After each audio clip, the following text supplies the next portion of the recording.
بسم اللہ الرحمن الرحیم الحمدللہ رب العالمین والصلاة والسلام علی سید المرسلین وعلی آلہ وصحبہ اجمعین۔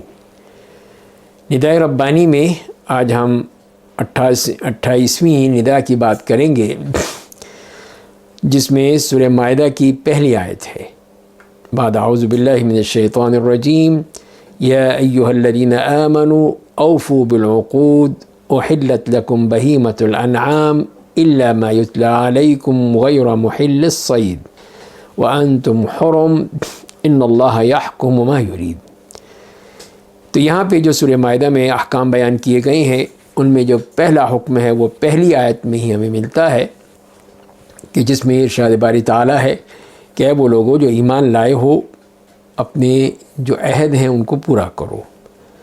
تمہارے لیے حلال کر دیے گئے مویشی سوائے اس کے جس کے بارے میں تمہیں تلاوت کی جائے گی، اور بغیر اس کے کہ تم حلال کرو شکار کو اس حالت میں جب کہ تم احرام میں ہو، یعنی احرام کی حالت میں تم شکار نہیں کر سکتے۔ بے شک اللہ تعالیٰ جو چاہتا ہے وہی فیصلہ کرتا ہے۔ تو یہاں پر اس آیت میں جو ہمیں پہلی بات کی گئی ہے وہ ہے عہد کے بارے میں، کہ جو بھی ہم کسی سے کوئی معاہدہ کرتے ہیں، کوئی بھی ایگریمنٹ کرتے ہیں، تو اس کو ہم نے پورا کرنا ہے۔ وعدہ ہے، عہد ہے، معاہدہ ہے، جو کوئی بھی ہو، جو چیز ہم کسی سے بھی کوئی ایگریمنٹ کرتے ہیں تو اس کو پورا کرنا ہے۔ تو اس کے لیے جیسے کہ سب سے پہلا عہد تو ہمارا اللہ کے ساتھ ہے، اللہ تعالیٰ کے ساتھ، جیسے قرآن نے کہا کہ وَأَوْفُوا بِعَهْدِ اللَّهِ إِذَا عَاهَدتُّمْ، کہ اللہ کے عہد کو پورا کرو جب تم اس کے ساتھ عہد کرو۔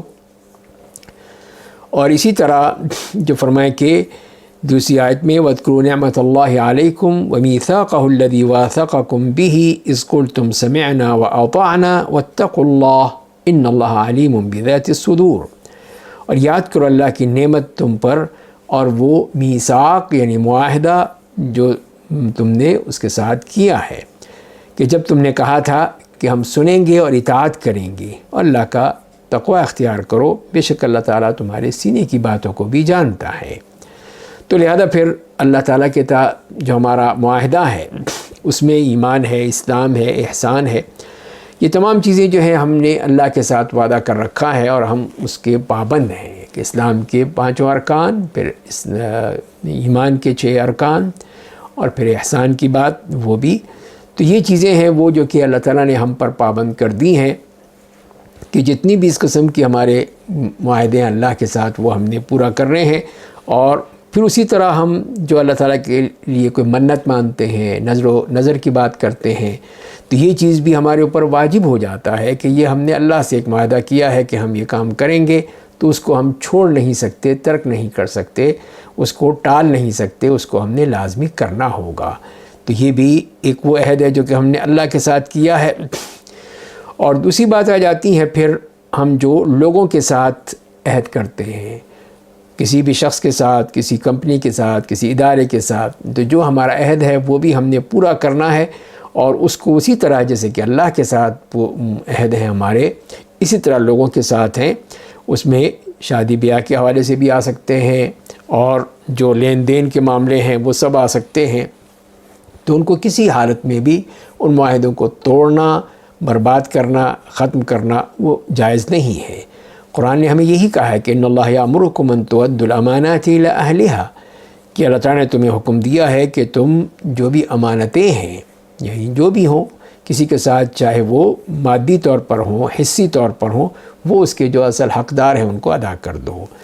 اور دوسری آیت میں منع فرمایا خیانت سے کہ یا ایھا الذین آمنوا لا تخونوا اللہ والرسول وتخونوا اماناتکم وانتم تعلمون، کہ ایمان والو اللہ اور اللہ کے رسول کی خیانت مت کرو، اور اپنی امانتوں کی خیانت مت کرو جبکہ تم جانتے ہو۔ تو اسی لیے بعض جیسے کہ تابعین نے، امام حسن بصری رحمہ اللہ نے کہا ہے کہ یہاں پہ مراد ہی وہ پھر جتنے اس قسم کے ہمارے معاہدے ہیں جن کا تعلق قرض سے ہوتا ہے،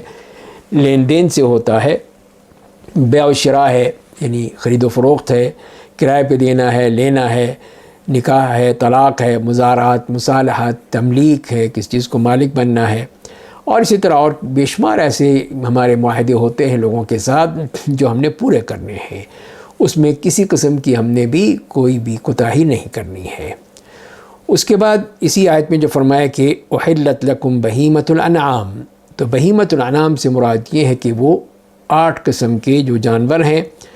جیسے کہ اونٹ ہے، گائے ہے، بکری ہے، بکری میں دونوں طرح کے آ جاتے ہیں، بکری ہے یا بھیڑ ہے، اور اس میں سے دونوں جو نر اور مادہ دونوں ہیں، تو اس طرح یہ 8 وہ بن جاتے ہیں جانور، ورنہ اصل میں 4 ہی ہیں۔ تو ان کے بارے میں ہے کہ ان کو تم نے ذبح کر سکتے ہو، تمہارے لیے حلال قرار دے دی گئی ہیں۔ تو باقی چیزیں حرام کر دیں، جیسے کہ ہم پچھلی آیت میں پڑھ چکے ہیں کہ وہاں پہ جو مردار ہے، خنزیر ہے، یا اس قسم کی پہلے آیات میں یہ ذکر آ چکا ہے، وہ چیزیں حرام کر دی گئی ہیں، لیکن یہ ہمارے لیے حلال کر دی گئی ہیں۔ اور اس کے علاوہ فرمائے کہ الا ما یتلی علیکم، اس سے مراد وہ ہے کہ وہ جن کی حرمت کے بارے میں ذکر آئے گا، جیسے کہ اس کے بعد اگلی آیات میں اس کا ذکر آ رہا ہے، اس میں مردار ہے یا کسی کا جانور گلا گھٹ جائے ہے، یا اس کے اوپر کسی چیز سے مارا جاتا ہے، یا اوپر سے گر جاتا ہے، یا ٹکر مار کے ختم ہو جاتا ہے، یا کسی درندے نے کھا لیا ہو، تو یہ وہ جو اس قسم کے جو جانور ہیں جو کہ مارے گئے ہیں، وہ بھی ہمارے لیے حرام ہیں، ناجائز ہیں۔ تو وہ اگلی آیت میں ہم دیکھیں گے اس کے بارے میں۔ اور اسی طرح جو بتوں پہ، ان کے استھانوں پر، ان کے اس قسم کے ڈیروں پر ذبح کرنا ہے، وہ بھی حرام ہے، ناجائز، اس لیے کہ وہ اللہ کے لیے نہیں ہے، ان کے لیے ہے۔ اور اسی ندا میں ایک اور چیز بھی فرمائی گئی ہے، غیر محل الصید وانتم حرم، کہ وہ یہ ہے کہ تم احرام کی حالت میں، اس لیے کہ 2 حالتیں ہیں، ایک تو احرام کی حالت ہے، دوسری وہ ہے کہ حرم کی حدود ہے، اس میں تم کسی قسم کا شکار نہیں کر سکتے۔ تو حرم کی حدود میں شکار چاہے وہ احرام میں ہو یا نہ ہو، وہ ناجائز ہے، نہیں کیا جا سکتا ہے حرم کی حدود میں، اس لیے کہ منع کیا گیا ہے۔ اور دوسری شکل یہ ہے کہ احرام کی حالت ہو، تو وہ احرام کی حالت بھی اسی علاقے میں ہوگی، تو اس صورت میں بھی انسان شکار نہیں کر سکتا۔ اور پھر اس کے بعد ہمیں اجازت دے دی گئی کہ جب تم احرام سے باہر آ جاؤ تو پھر شکار کر سکتے ہو، اسی کے احرام کی پابندیاں ختم ہو گئیں۔ تو یہ ہے اللہ تعالیٰ کی طرف سے ہمیں حکم دیا گیا ہے کہ ہم نے اس کے مطابق ہی کرنا ہے، اور اس میں کوئی بھی زیادتی نہیں کرنی، کوئی مخالفت نہیں کرنی،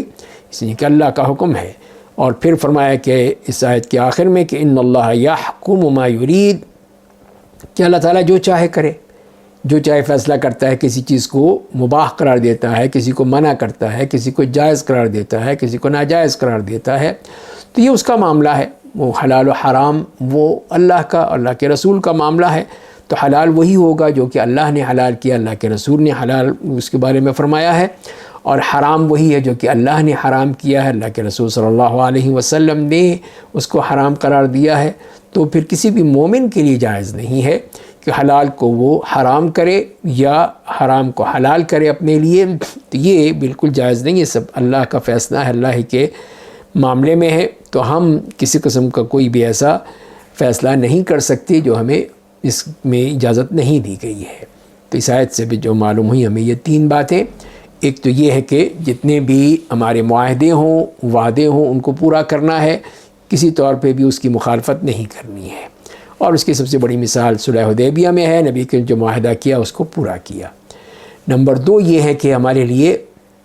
یہ مویشی جن کا ذکر فرما دیا گیا ہے قرآن کریم میں، وہ حلال ہیں، ان کو ہم ذبح کر سکتے ہیں، کھا سکتے ہیں، اپنی قربانیوں میں ان کو پیش کر سکتے ہیں، تو وہ ہمارے لیے جائز ہیں۔ اور جو حرام کر دیے گئے ہیں وہ اس کے علاوہ ہیں، تو وہ حرام ہیں، ان کو ہم کسی طور پہ بھی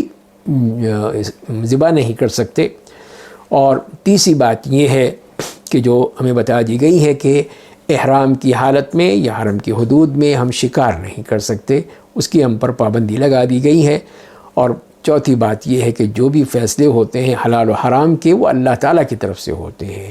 ہمیں یہ حق حاصل نہیں ہے کہ کسی کو حلال یا حرام کر دیں۔ تو وہ جو ہمیں ایک دائرہ کار دے دیا گیا ہے حلال و حرام کا، وہ ہم اس میں ہی رہتے ہوئے ہی اس چیز کو ہی اختیار کریں گے جس کو اللہ نے، اللہ کے رسول صلی اللہ علیہ وسلم نے حلال کیا ہے یا حرام کیا ہے، تو وہی پھر ہمارے اوپر پابندی ہوگی۔ اس کے علاوہ ہم اپنی طرف سے کوئی چیز اس میں اضافہ نہیں کر سکتے، الا یہ کہ جو شریعت میں آئی ہیں وہ ہم دیکھیں گے، یا قواعد و ضوابط جو بتا دیے گئے ہیں ان کے مطابق ہم دیکھیں گے